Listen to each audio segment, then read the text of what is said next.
Straight ആയിട്ട് കളിക്കുന്നവരാണ് ഈ രതീഷ് കുമാർ. അത് ബിഗ് ബോസിന് 4 ദിവസം കൂടെ മനസ്സിലായിട്ടുണ്ടാവും. ശശിയെ എന്നാണ് ഈ പറയുന്നത്? വേണമെങ്കിൽ ഒരു നോക്ക് കണ്ടോളൂ, ചിരിക്കരുതേ. Ratheesh, yes sir.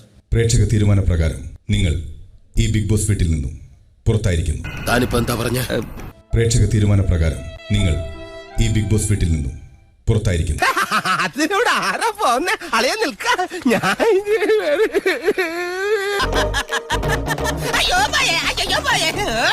നീ അന്ന് നോവിച്ചു വിട്ടതൊരു പാമ്പിനെയാടാ.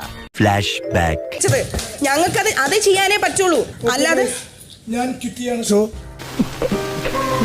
അല്ലാതെ ഞാൻ കിട്ടിയാണ് ഷോ. ഒരക്ഷരം പോലും തെറ്റിയില്ല. ഞാൻ ഒരിക്കലും ഒരാഴ്ചക്കുള്ളിൽ ഔട്ടായി പോവേണ്ടി വരും എന്ന് വിചാരിച്ചതല്ല. ഒരാഴ്ച കൊണ്ട് ഞാൻ ഫസ്റ്റ് എവിക്ഷനിൽ ബിഗ് ബോസ് മലയാളം സീസൺ 6 ഔട്ടായിരിക്കുകയാണ്. നിന്റെ കയ്യിലിരിപ്പതായിരുന്നല്ലോ.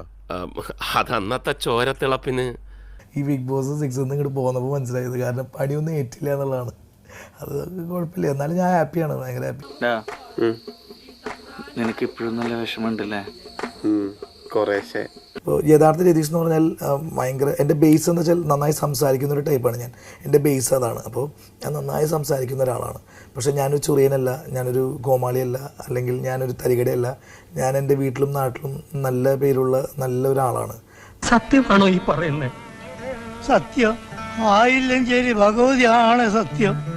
അതിൽ ഞാൻ എപ്പോഴും വിചാരിച്ചത്, ഞാനിപ്പോൾ ഇന്ന് ലാലേട്ടൻ്റെ അടുത്തേക്ക് ഞാൻ പോകുമ്പോൾ ഞാൻ വിചാരിച്ചത് തന്നെ തിരിച്ച് കയറ്റും എന്നാണ് ഞാൻ വിചാരിച്ചിട്ടുണ്ടായിരുന്നു.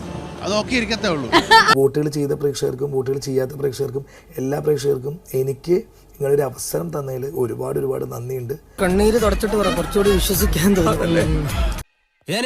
ഞാൻ പോകുന്നു. Bye bye.